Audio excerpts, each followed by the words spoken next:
time there is an election in Uttar Pradesh, it has the feel of an action-packed blockbuster movie, which has all the elements that make for good cinema. Firstly, there are the mega stars.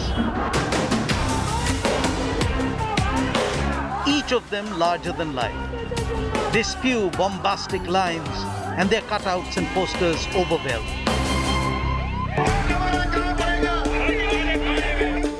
Then of course, there is action. There is passion, suspense, and as the plot develops, there is tension. Finally, resolution, when the results are declared and when there is a clear winner.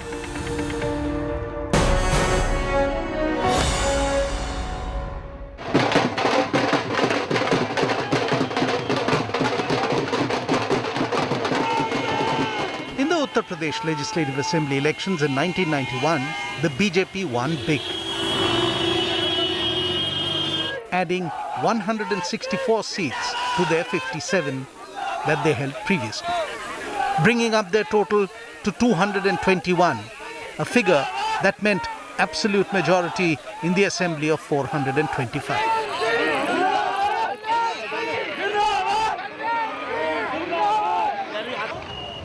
Kalyan Singh was brought in as the chief minister, and the BJP credited its electoral success to its promise of a Ram Rajya. The party considered it an endorsement for rebuilding the Ram temple in Ayodhya.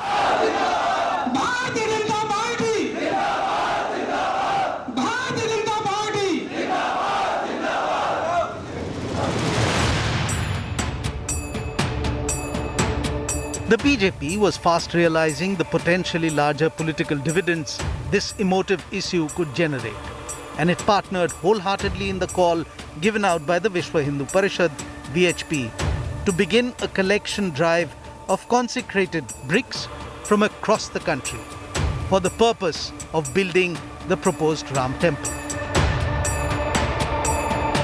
We adopted a resolution on Ayodhya for the first time, concluding with the appeal, why not the government of India adopt the same attitude to Ayodhya which the first government of Free India adopted towards Somnath. Pandit Nehru or Maulana Azad did not become communal on that account because they recreated Somnath. Similarly, there should be no difficulty this time also.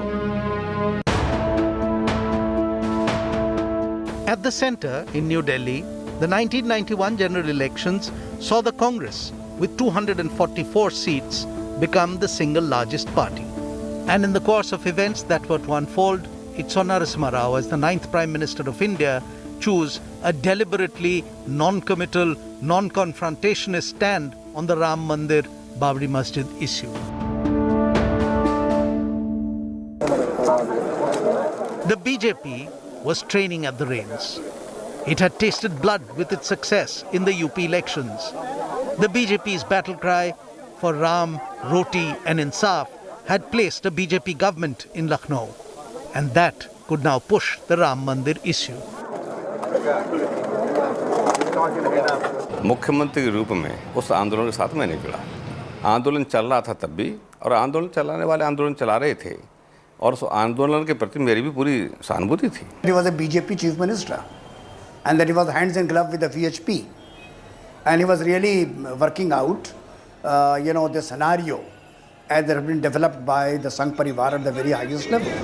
नहीं, हम जानते The new BJP Chief Minister of Uttar Pradesh, Kalyan Singh, handed over a 2.77-acre patch of land in front of the Babri Masjid in Ayodhya on lease to the Ram Janmabhoomi Nyas.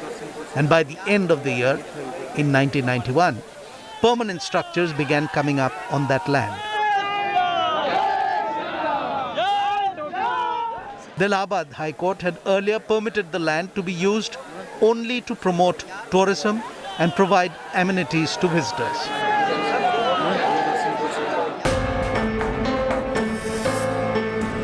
In June 1992, the Ram Janmabhoomi Nyas applied for permission from the Kalyan Singh government to conduct karseva on 9th of July.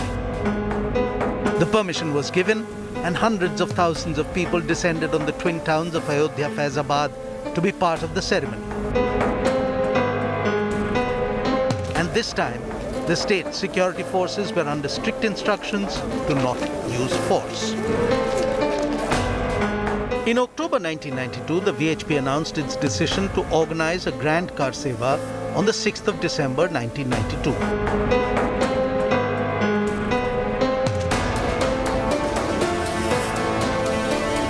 The karseva was to be held in what the Sangh Parivar maintained as the undisputed area around the shrine. But there were fears that in the tense atmosphere, the mosque might be damaged.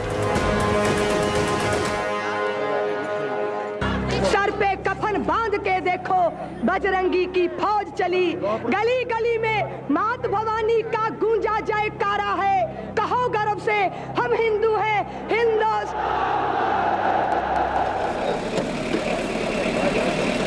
On 27th of November, the Kalyan Singh government submitted 2 assurances to the Supreme Court. First, as long as the 2.77-acre land acquisition dispute around the Babri Masjid remained unresolved, karseva for building the temple would not take place.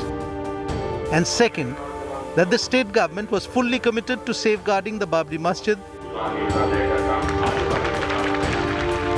So based on these assurances, the plea for a symbolic karseva was accepted by the Supreme Court.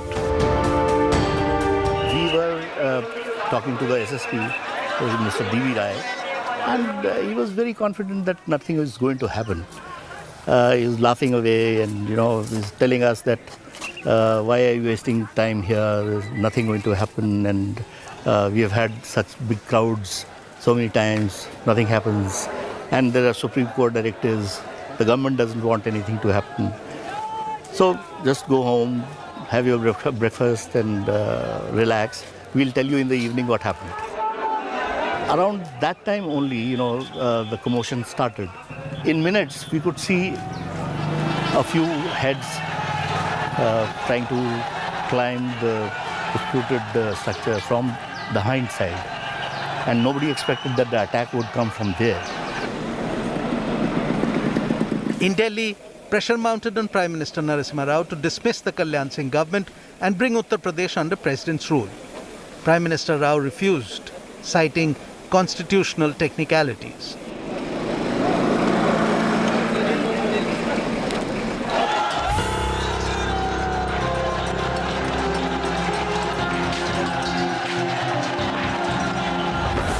By the 5th of December 1992, an estimated 250,000 people had gathered around the disputed structure. यही राम का मंदिर बनाएंगे, मारेंगे, मर जाएंगे, मगर मंदिर वहीं बनाएंगे, छोड़ के न जाएंगे। मैं अपनी कुर्बानी देने के लिए आया हूँ, लेकिन मंदिर बनेगा और वहीं बनेगा। मंदिर का निर्माण नहीं होता है तब तक सब चलता रहेगा। जितने प्रकार का निर्माण होता है सब होगा।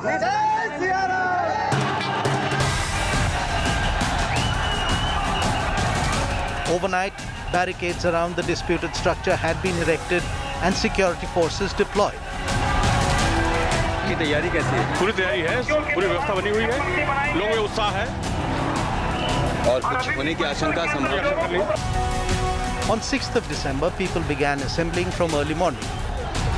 Sadhus, karsevaks, journalists, and BJP top leadership. Everyone was there.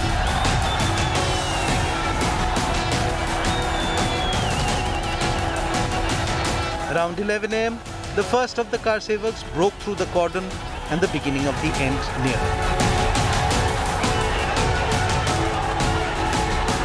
By 12:05 p.m., all 3 domes were submerged under karsevaks and hundreds more started attacking the base of the structure.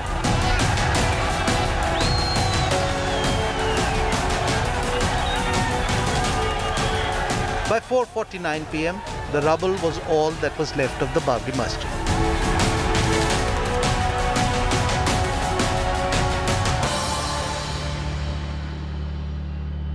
उस ढांचे की सुरक्षा के मुकम्मल इंतजाम थे। इसके बावजूद घटना घटित हो गई तो कभी कभी ऐसा होता है इतिहास में कि सब इंतजाम धरे रह जाते हैं और घटना घटित हो जाती है। That evening itself, Kalyan Singh tendered his resignation as the Chief Minister of Uttar Pradesh. The state was put under President's rule. Key BJP and VHP leaders were arrested, and the government in Delhi pledged to rebuild the mosque alongside a new temple at the site. This one incident in Uttar Pradesh changed the communal history of India, divided it emotionally, engulfed the country in a series of riots, redefined the word secular for India.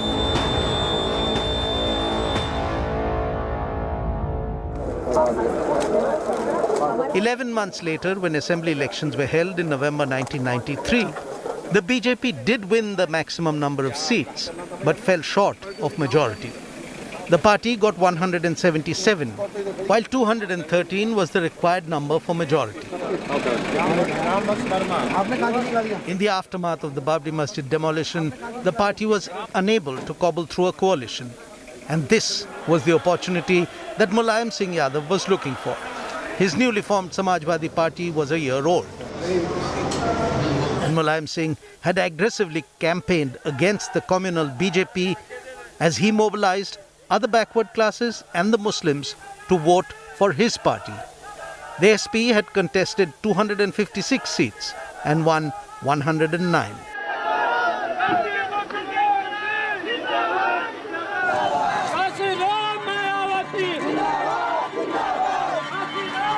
The other party with a targeted vote bank that year was the Bahujan Samaj Party.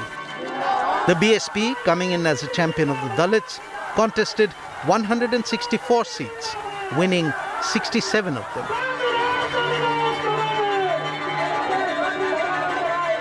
The Congress decline in Uttar Pradesh had set in. The oldest political party of India got just 28 seats in a state that had once been their source of power. And the once powerful Janata Dal got 1 seat less than the Congress in the hung assembly of Uttar Pradesh in 1993. Mulayam Singh Yadav managed to stitch up a coalition to make a bid for the government. मिले मुलायम कांशी राम हवा हो गए जय Shri Ram. The crucial support came from the BSP, which agreed to be in government with Mulayam as the chief minister. The Congress, Janata Dal and the left parties backed the coalition, adding up their numbers to form majority.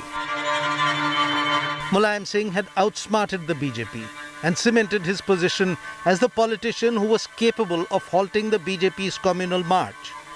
But Mulayam had not accounted for trouble within the coalition.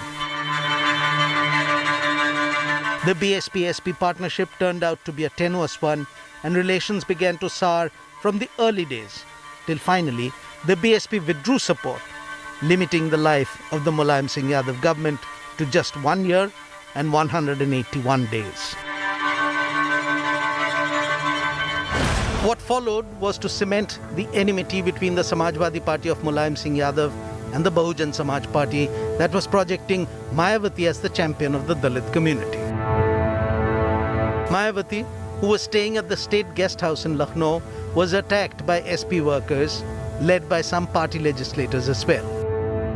She locked herself inside a room where she was confined for several hours as the SP workers allegedly tried to molest her. She was finally rescued when senior BJP leaders came to her aid and a new political friendship was born in Uttar Pradesh.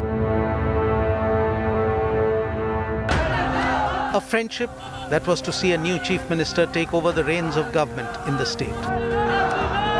The BSP was on a high.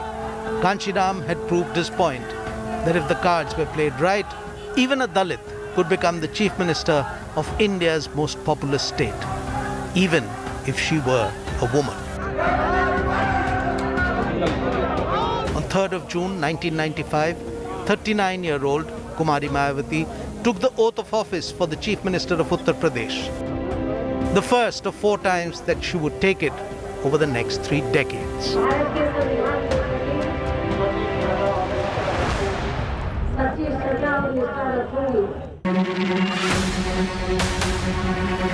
Thank you.